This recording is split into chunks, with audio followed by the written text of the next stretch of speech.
Hoy celebramos la memoria de la sepultura, o la muerte también, de Santa Escolástica, virgen, nacida en Nursia, Italia, hacia el año 480. Inició la vida monástica femenina en el occidente cristiano, siguiendo el espíritu y la regla de su hermano, San Benito, es el más conocido, al que procuraba visitar en Montecassino y con el que tenía largas y buenas conversaciones espirituales. Allí murió, en este monasterio de su hermano, el año 547. No demasiados años, pero sí una vida muy intensa, una vida muy dedicada a la oración, dedicada, como dice la regla de San Benito, su hermano, a la oración y al trabajo. Ora et labora, que es un poco la regla que siguen muchas órdenes religiosas, congregaciones. Y yo creo que también es una norma de vida para todo cristiano, que nuestro trabajo, que nuestro día a día esté también jalonado por la oración, por el encuentro con el Señor. Comienzo del libro del Génesis. Al principio creó Dios el cielo y la tierra. La tierra estaba informe y vacía. La tiniebla cubría la superficie del abismo, mientras el Espíritu de Dios se cernía sobre la faz de las aguas. Dijo Dios: exista la luz. Y la luz existió. Vio Dios que la luz era buena, y separó Dios la luz de la tiniebla. Llamó Dios a la luz día, y a la tiniebla llamó noche. Pasó una tarde, pasó una mañana, el día primero. Y dijo Dios: exista un firmamento entre las aguas que separe aguas de aguas. E hizo Dios el firmamento y separó las aguas de debajo del firmamento de las aguas de encima del firmamento. Y así fue. Llamó Dios al firmamento cielo. Pasó una tarde, pasó una mañana, el día segundo. Dijo Dios: júntense las aguas de debajo del cielo en un solo sitio, y que aparezca lo seco. Y así fue. Llamó Dios a lo seco tierra, y a la masa de las aguas llamó mar. Y vio Dios que era bueno. Dijo Dios: cúbrase la tierra de verdor, de hierba verde que engendre semilla, y de árboles frutales que den fruto según su especie, y que lleven semilla sobre la tierra. Y así fue. La tierra brotó hierba verde que engendraba semilla según su especie, y árboles que daban fruto y llevaban semilla según su especie. Y vio Dios que era bueno. Pasó una tarde, pasó una mañana, el día tercero. Dijo Dios: existan lumbreras en el firmamento del cielo para separar el día de la noche, para señalar las fiestas, los días y los años, y sirvan de lumbreras en el firmamento del cielo para iluminar sobre la tierra. Y así fue. E hizo Dios dos lumbreras grandes, la lumbrera mayor para regir el día, la lumbrera menor para regir la noche, y las estrellas. Dios las puso en el firmamento del cielo para iluminar la tierra, para regir el día y la noche, y para separar la luz de la tiniebla. Y vio Dios que era bueno. Pasó una tarde, pasó una mañana, el día cuarto. Palabra de Dios. Te alabamos, Señor. Goce el Señor con sus obras. Goce el Señor con sus obras. Bendice alma mía al Señor. Dios mío, qué grande eres. Te vistes de belleza y majestad. La luz te envuelve como un manto. Goce el Señor con sus obras. Asentaste la tierra sobre sus cimientos y no vacilará jamás. La cubriste con el manto del océano y las aguas se posaron sobre las montañas. Goce el Señor con sus obras. De los manantiales saca los ríos para que fluyan entre los montes. Junto a ellos habitan las aves del cielo y entre las frondas se oye su canto. Goce el Señor con sus obras. Cuántas son tus obras, Señor, y todas las hiciste con sabiduría. La tierra está llena de tus criaturas. Bendice, alma mía, al Señor. Goce el Señor con sus obras.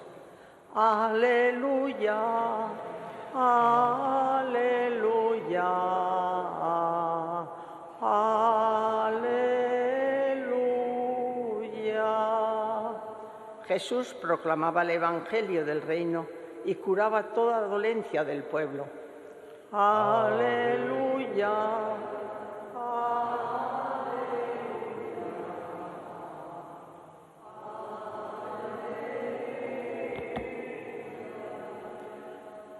El Señor esté con vosotros. Lectura del Santo Evangelio según San Marcos.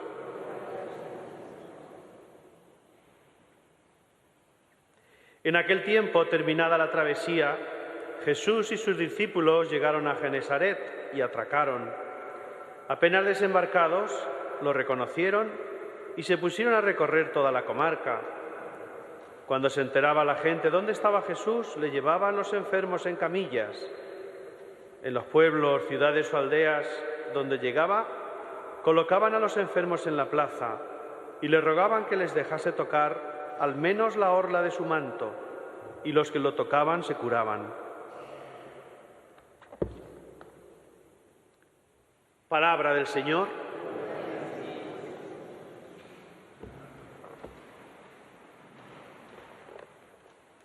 Queridos hermanos aquí presentes, queridos hermanos también que seguís esta Eucaristía desde vuestras casas, residencias, hospitales, de manera muy especial los enfermos.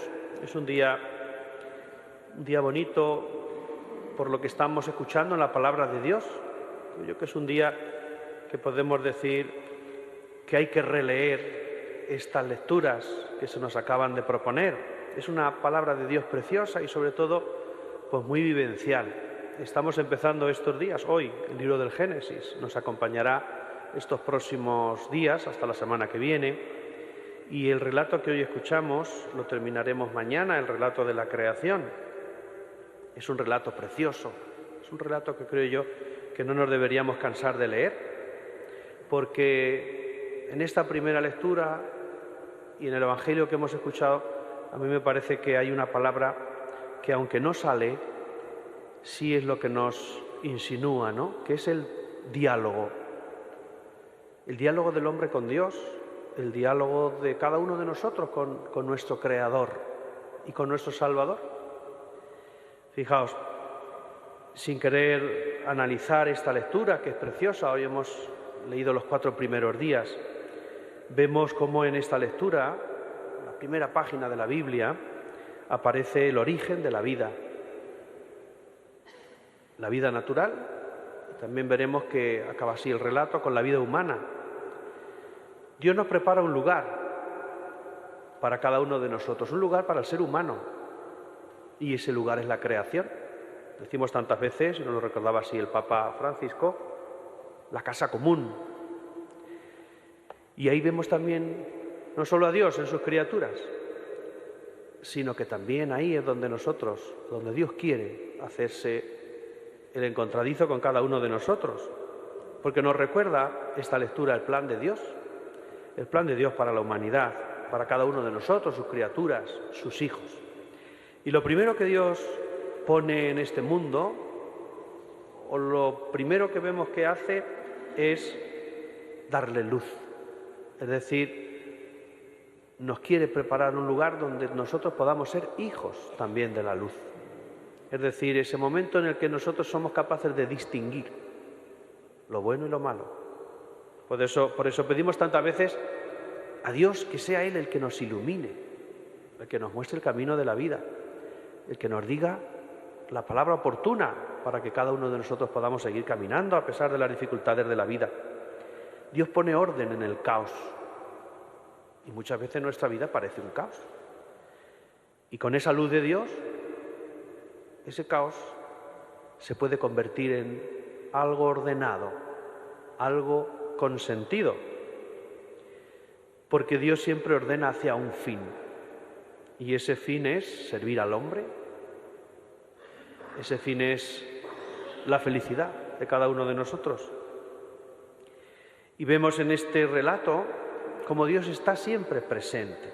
Dios está presente en la creación, desde el origen del mundo. Dios es eterno. Y en ese estar presente Dios es lo que a nosotros nos debe llenar de confianza y nos debe llenar de esa fe, que sabemos que Él no abandona, que Él está siempre al lado de sus hijos, aunque a veces ya digo que haya circunstancias de nuestra vida que nos cueste mucho ver la presencia de Dios a nuestro lado, que nos agarra, que nos anima, que nos empuja con su espíritu. Pues yo creo que no hace falta mucho para abrir los ojos y contemplar lo que hemos leído también en el Salmo, con esa expresión preciosa que decía: goce el Señor con sus obras. Gocemos también nosotros con las obras del Señor. Basta contemplar a una persona, somos hijos de Dios, somos obra suya. Basta contemplar un paisaje, basta contemplar un parque, que a lo mejor lo tenemos más cercano, basta contemplar un paseo en nuestro pueblo, en nuestras ciudades, y ahí vemos cómo Dios se hace presente en medio de nosotros, en su creación. Y el Evangelio de Mateo que hemos escuchado, de San Marcos, nos hace también un guiño a cada uno de nosotros, porque como todos estos a los que Jesús se acerca, con los que Jesús dialoga, con los que Jesús establece una relación, también nosotros queremos que Jesús salga a nuestro encuentro. También queremos que vea las necesidades de cada una de nuestras vidas, de nuestras circunstancias, de nuestro alrededor. Decimos que estas personas que salen aquí al llegar a Genesaret, nada más llegar, todos se agolpan a ver a Jesús, a escucharlo, fijaos, a escuchar su palabra. Y Jesús se dedica a anunciar el reino de Dios, a predicar, a anunciar esa buena noticia. Y no solo que anuncia con palabras, sino que Él es la buena noticia. Y la buena noticia que Jesús les deja es lo que significa su propio nombre, Jesús. En hebreo significa Dios salva. Es Él el que viene a darnos la salvación. Y por eso hay tantas personas que necesitan tocar a Jesús y dejarse tocar por Él. Y yo creo que eso es lo que debemos hacer cada uno de nosotros en nuestra vida. Dejarnos tocar por Dios. Dejarnos tocar, pero también tocar, porque a Dios también lo vemos en nuestro día a día. Dejémonos tocar por Jesús y toquemos a Jesús, que se hace presente en los demás, en aquel que sufre, en aquel que está enfermo, en aquel que nos necesita. En tantas circunstancias de la vida, de nuestro día a día, nosotros somos capaces de descubrir el rostro de Dios presente en los demás. Creo yo que ese querer tocar a Jesús es un acto de fe. Tantas personas que saben que su vida cambia. Fijaos que en aquella época, en el momento en el que vive Jesús, en el judaísmo estaba unido el pecado con la enfermedad. Y siempre la enfermedad era consecuencia del pecado de uno o de la familia. Por eso Jesús salva. Y cuando Jesús salva dice: tus pecados son perdonados. Y esa es la salvación a la que todos nosotros somos llamados.